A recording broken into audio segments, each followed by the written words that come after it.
고린도전서 6장 1절부터 7절 말씀까지 한 절씩 교독하겠습니다. 너희 중에 누가 다른 이로 더불어 일이 있는데 구태여 불의한 자들 앞에서 송사하고 성도 앞에서 하지 아니하느냐.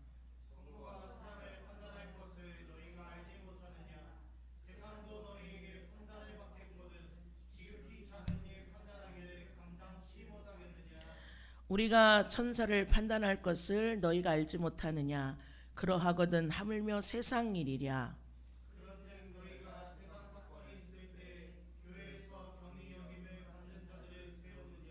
내가 너희를 부끄럽게 하려 하여 이 말을 하노니 너희 가운데 그 형제간 일을 판단할 만한 지혜 있는 자가 이같이 하나도 없느냐.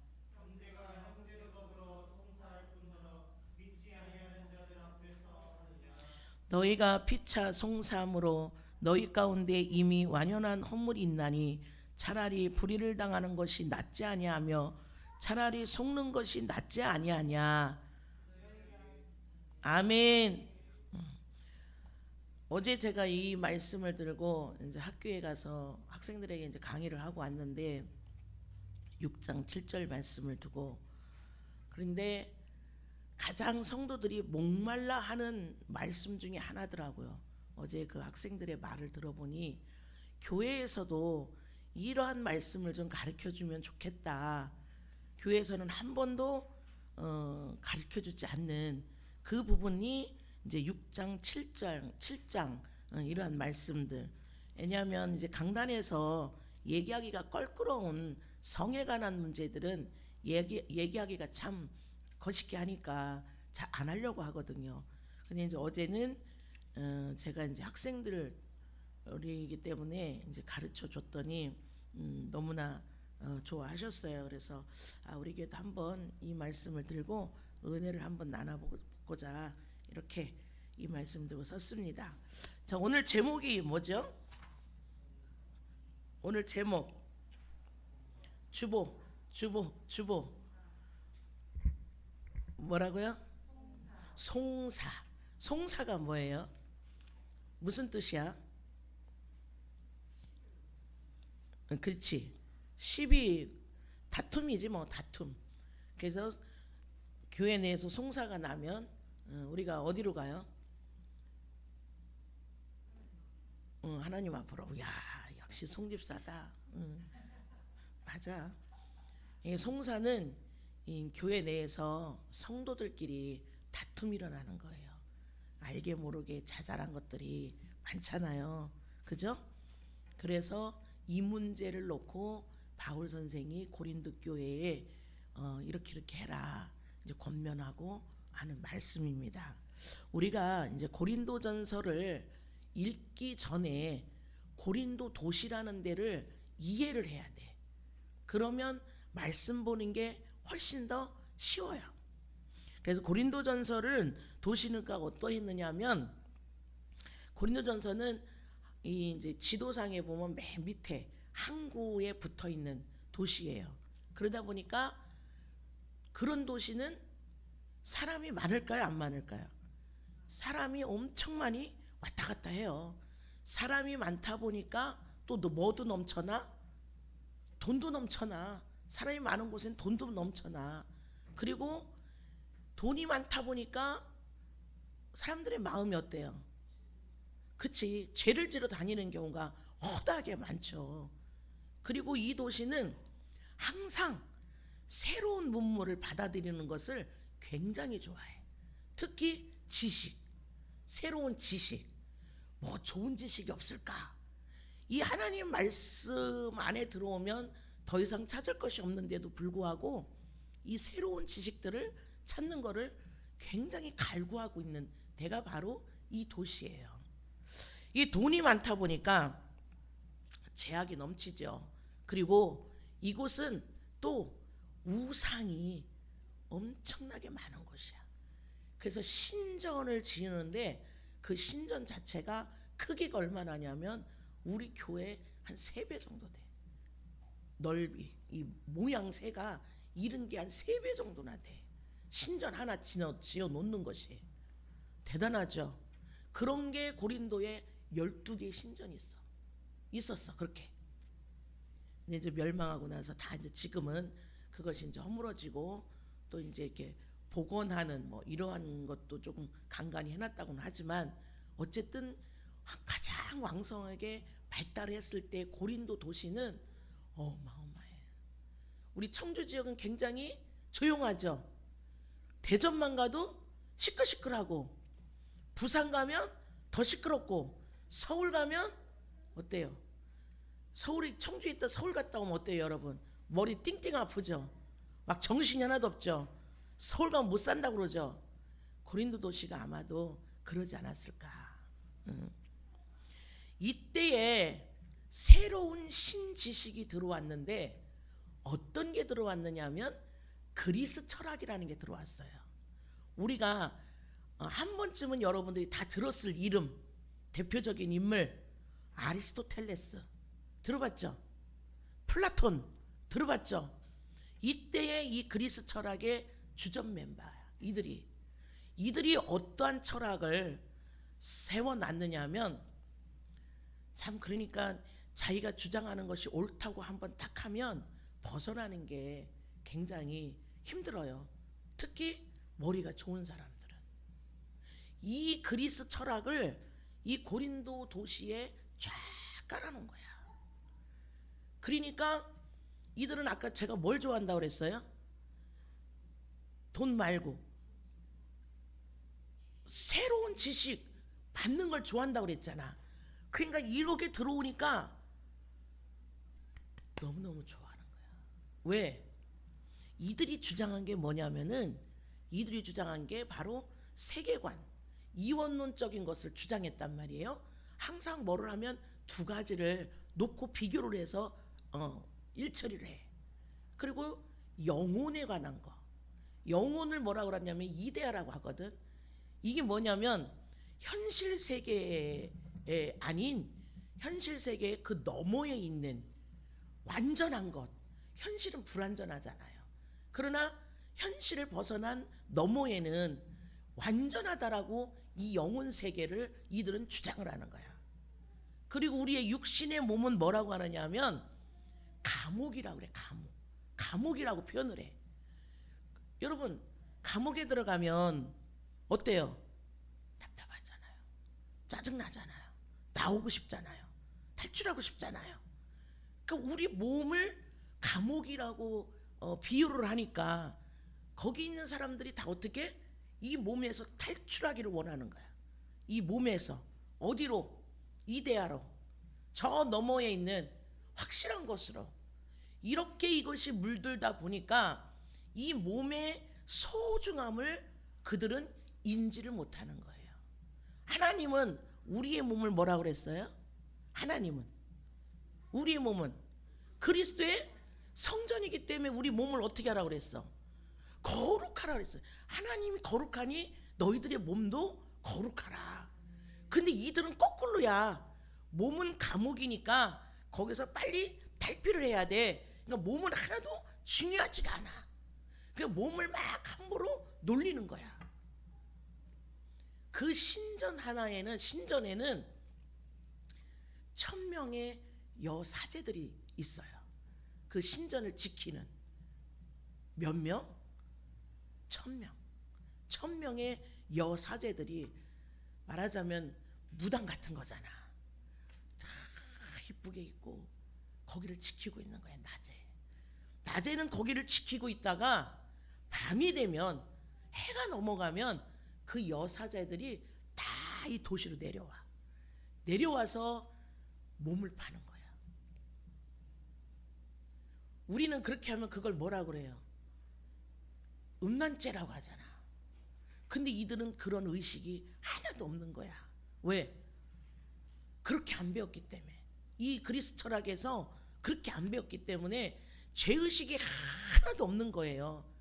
그래서 그들은 낮에는 신전에서 열심히 그 신을 숭배하다가, 그리고 또 놀라운 것은 그 신전에 이제 도시에 있는 사람들이 그 신전 앞에 가서 잘 되기를 기도하려면은 신전을 찾아가잖아요.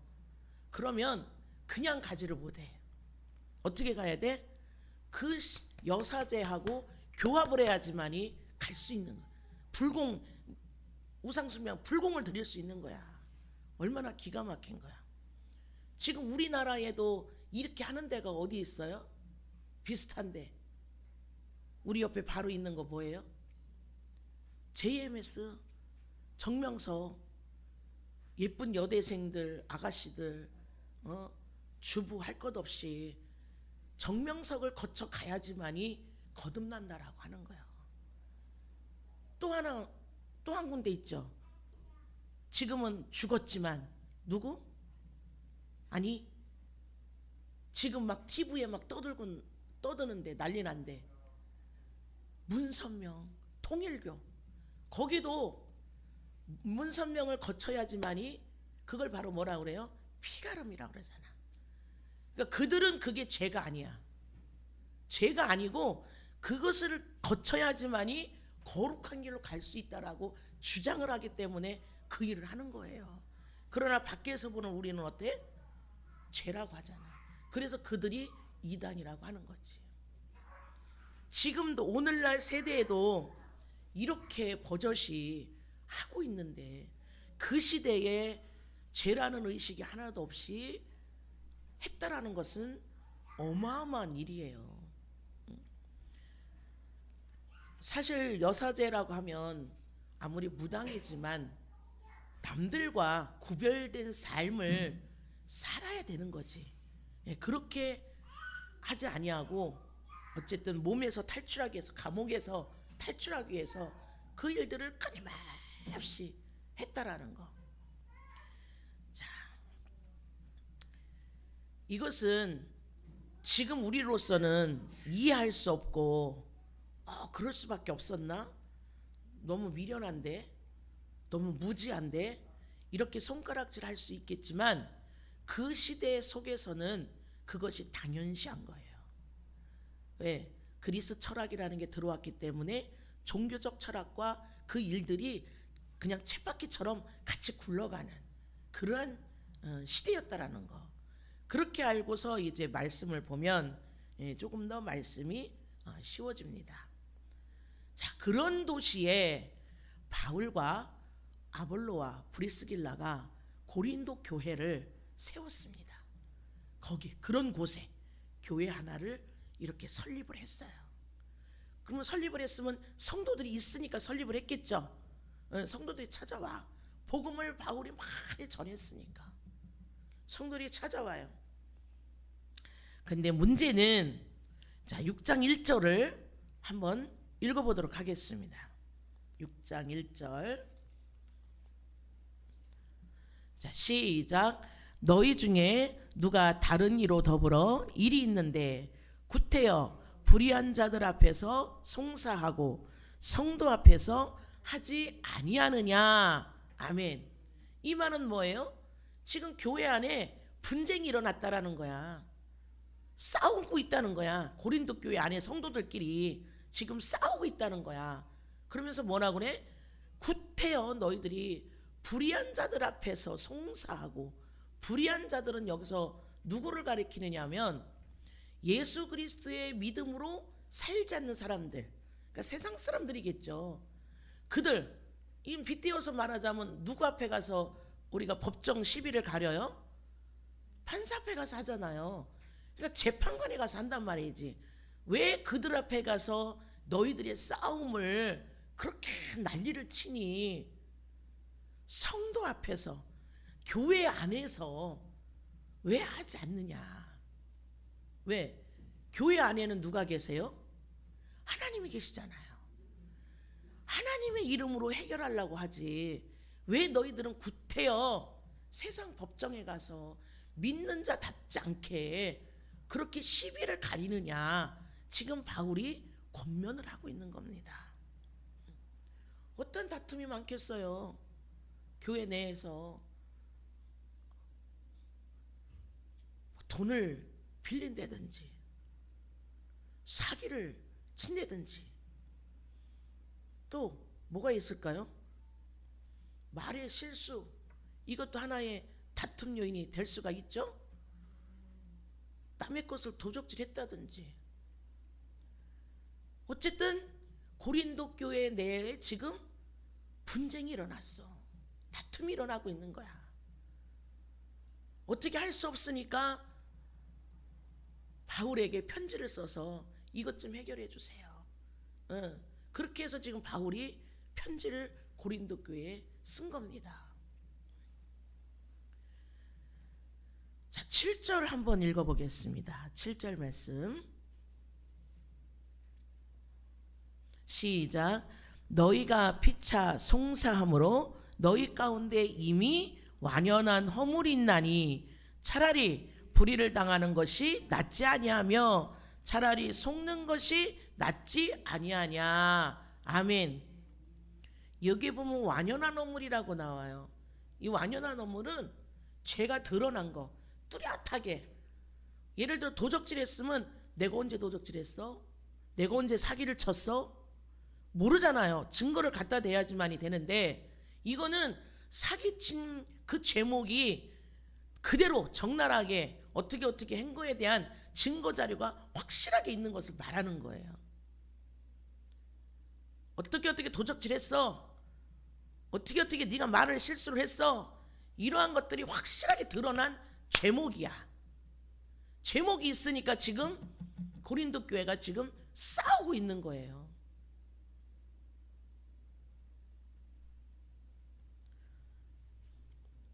다시 1절로 한번 돌아가겠습니다. 구태여 불의한 자들 앞에서 송사하고 성도 앞에서는 하지 않느냐. 성도가 세상 법정으로 가는 것은 하나님께서 뭐라고 하냐면은 부끄러운 일이다 그랬어요. 그래서 교회 내에서 일어나는 일은 교회 내에서 처리를 해라. 성도는 세상 방식이 아닌 어떻게 하나님 나라의 그 가치 앞에, 우리가 하나님 나라의 말씀으로 사는 거잖아요. 또 교회 내에서 일어나는 모든 분쟁들도 누구에게 속한 거야? 하나님 앞에 속한 거거든. 이 다툼을 하는 것은 내가 어떤 유익을 얻기 위해서 다투는 게 아니라 결국 이 일도 다 하나님의 일이라는 거야. 하나님 일이기 때문에 나만을 위해서 다투는 것이 아니다라는 거지. 그렇기 때문에 교회 안에서 할 수만 있으면 해결을 해라. 지금 이것을 우리에게 알려주고 있는 겁니다. 우리가 해결을 하려면 어떻게 해요? 일단은 감정이 복받쳐 있으니까 치고받고 하겠지. 뭐 주먹으로야 안 하지만 말로 치고받고 하고, 감정이 상하고 속상하고 울고 불고, 나오니 안 나오니, 너 때문에 못 살겠니 살겠니, 막 마음이 요동치잖아요. 그죠? 요동쳐. 그러니까 나는 이제는 안 되겠다. 하나님을 떠나겠다. 하나님의 관점은 우리의 이 싸움, 다툼, 법정 가서 해결하는 거 원해요. 할 수만 있으면 해도 되지만 하나님의 관점은 어디 있느냐면 영혼 구원이에요. 영혼 구원이기 때문에 그렇게 너희들이 하다 보면 누군가는 하나님을 떠나는 자가 있어. 실족해서, 시험에 들어서. 그러기 때문에 하나님은 한 영혼 찾기에 얼마나 힘쓰고 애쓰는 분이에요. 99마리 양보다 한 마리를 더 소중하게 여기시는 분인데, 교회 내에서 이렇게 다툼이 일어나면 다 뿔뿔이 흩어진다 이거죠.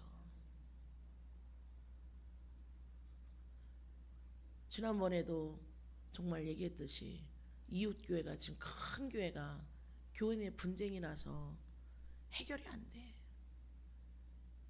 그러니까 지금도 싸우고 있는데 2,000명의 성도에서 300명의 성도로 줄었다고 그래요. 그러면 하나님이 제일 슬퍼하십니다.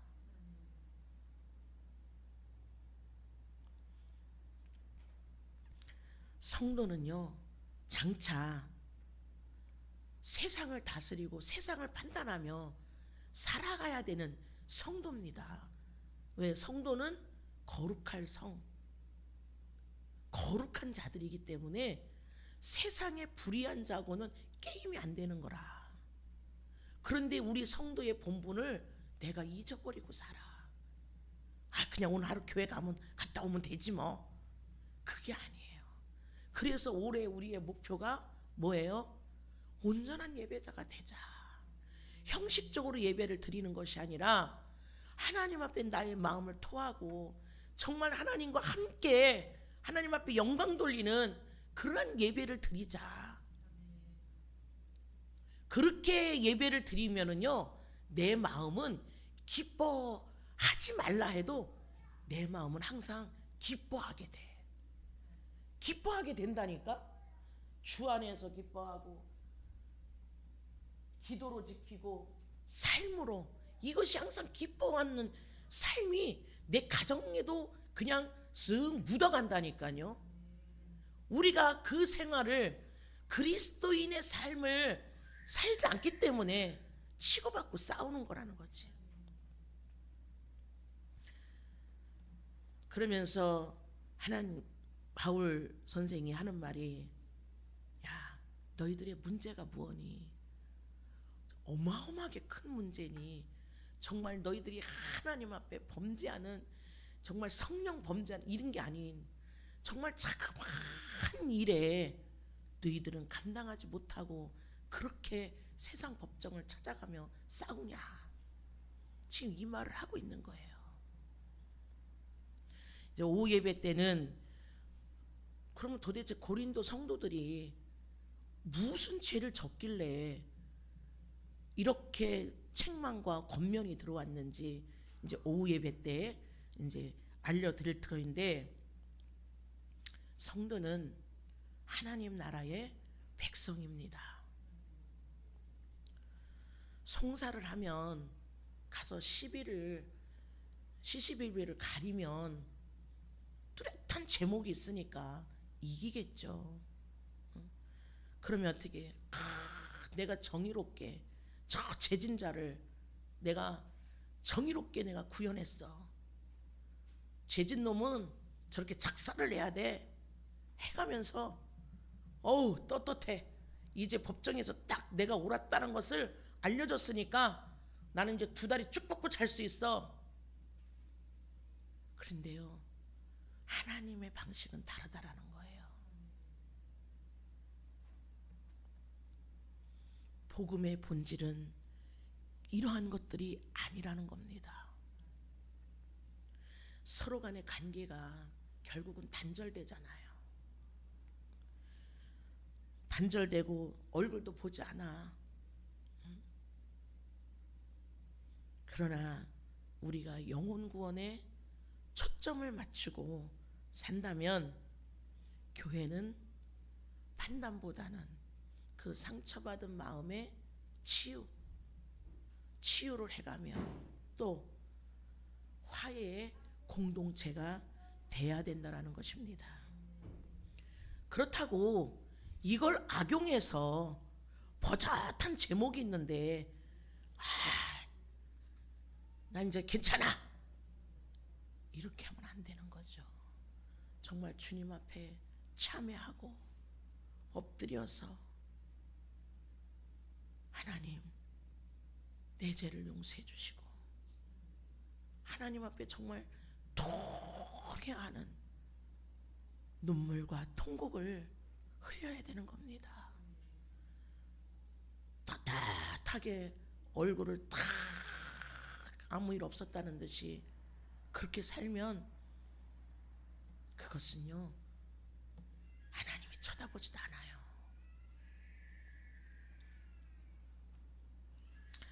그래서 하나님은 이 고린도 교회에 이제 바울을 통해서 대안을 하나 주세요. 어떻게 해라. 5절을 한번 읽겠습니다.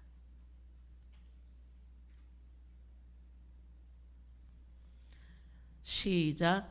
내가 너희를 부끄럽게 하려 하여 이 말을 하노니 너희 가운데 그 형제간 일을 판단할 만한 지혜 있는 자가 이같이 하나도 없느냐. 아멘. 다시 한번 읽어보겠습니다. 시작.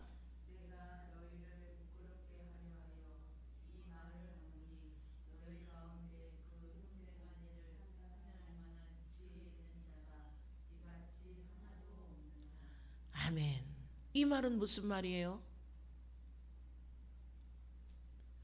교회 안에 지혜 있는 자가 없냐? 그를 찾아서 너희들이 지금 분쟁하고 있는 문제들을 아뢰어서 함께 원만한 이해로 화합할 수 있는 그러한 일을 해라. 지금 그 말씀을 하시는 거예요. 그러니까 누군가가는 중개자가 있어야 되는 거죠. 교회 내에서 가장 지혜로운 자가 누구냐? 그를 선택을 해서 함께 들어보고 그것을 잘 판단해서 서로가 원만한 관계로 다시 돌아갈 수 있도록 교회 안에서 그렇게 하라는 거예요. 그래도 안 되면 어떻게 하라? 7절 말씀을 다시 한번 보겠습니다. 시작.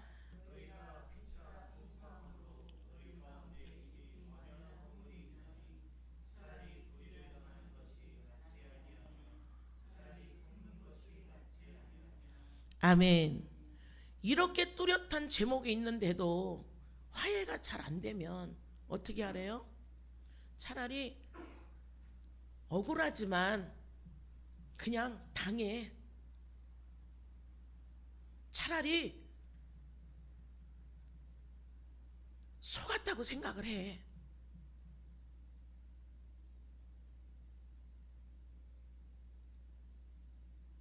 이렇게 하면 그런 사람은 누가 보살펴줘요?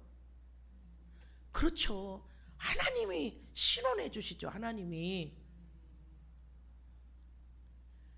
고집 피우고 죄를 심상히 여기는 자, 그런 자를 하나님은 뭐라고 그러셨어요?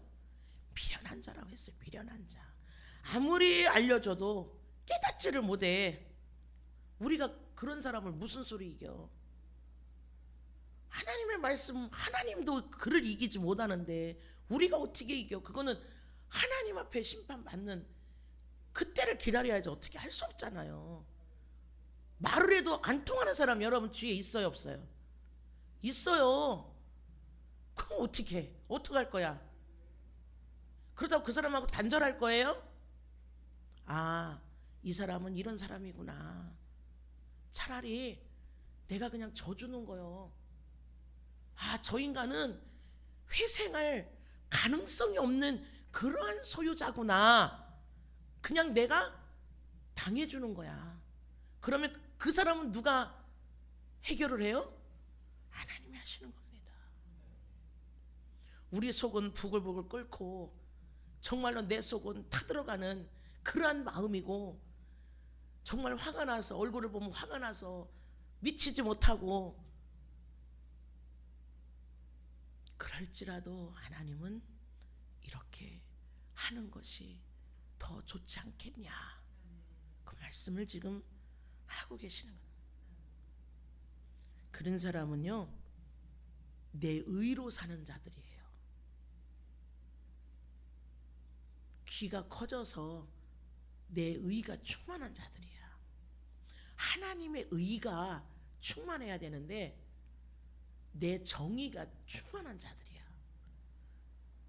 그런 자들은요, 하나님도 이렇게 세울 방법이 없어요. 진짜 완전히 깨지게 하기 이전에는. 오늘 우리 그리스도인들이 이러한 송사가 일어날 때에 뭐가 옳고 뭐가 그른 것이냐, 네 말이 옳냐 내 말이 옳냐 막 박터지게 싸우게 되면 정말 하나님께서 독생자 아들 예수 그리스도를 이 땅에 보내신 그 목적의 뜻이 변질되는 거예요. 복음은 이러한 것이 아니거든. 우리가 복음의 끝자락까지 가면 그 과정 속에는 어마어마한 일들이 많이 일어납니다.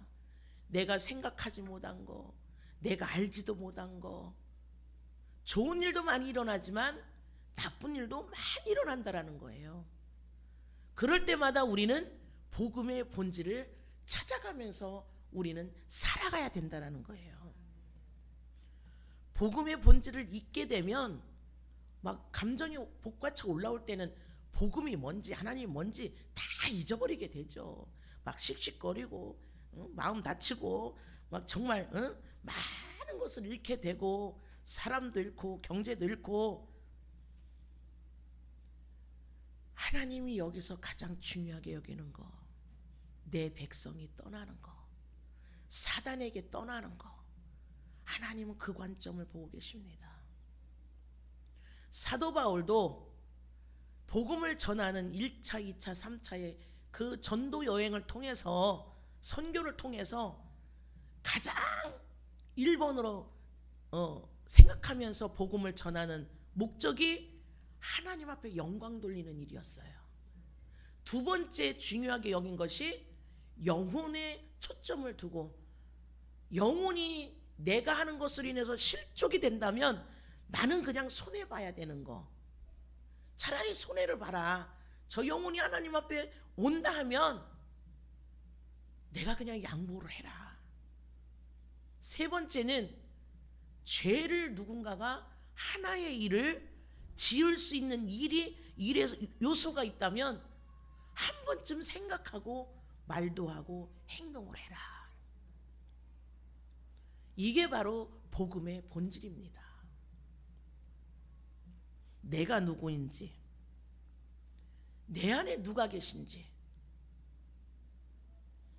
정말 참된 그리스도인들의 삶은 어떻게 살아야 되는지 우리가 한번 생각하면서 오늘도 살아가는 저와 여러분이 되시기를 간절히 기도드립니다. 아멘. 기도하겠습니다. 하나님 아버지, 고맙고 감사합니다. 죄는 저 사람이 지었는데 왜 나보고 참으라고 하는지 도통할 수가 없는 복음의 본질을 우리는 이 시간 하나님의 말씀을 통해서 알았습니다. 애초에 이러한 일들을 만들지 않았으면 좋았을 것을, 그러나 하나님, 내 조상이 범죄했고 내가 죄를 범했기 때문에 나도 모르게 그 죄를 범할 때가 너무나도 많습니다. 그러니 아버지, 나도 모르게 내 안에 성령님이 계시면 괜찮은데 순간 내가 기도하지 아니하고 순간 하나님을 떠나서 세상 것이 더 좋아 세상을 밟을 때면 나도 모르게 내 안에 죄가 쓱 들어오니 내가 감당할 수가 없어서 죄악을 저질렀습니다. 아버지 하나님, 용서해 주시고 앞으로 사는 날 동안에 우리도 이와 같은 일이 없도록 주님 인도해 주시고, 이러한 일들이 생겼을 때에 언제나 교회 밖으로 새나가지 아니하고 하나님의 말씀처럼 교회 안에서 모든 것을 해결하여서 항상 기뻐하는 삶이 되어질 수 있도록 주님 인도해 주시옵소서. 감사드리옵고 예수님의 이름으로 기도드렸사옵나이다. 아멘.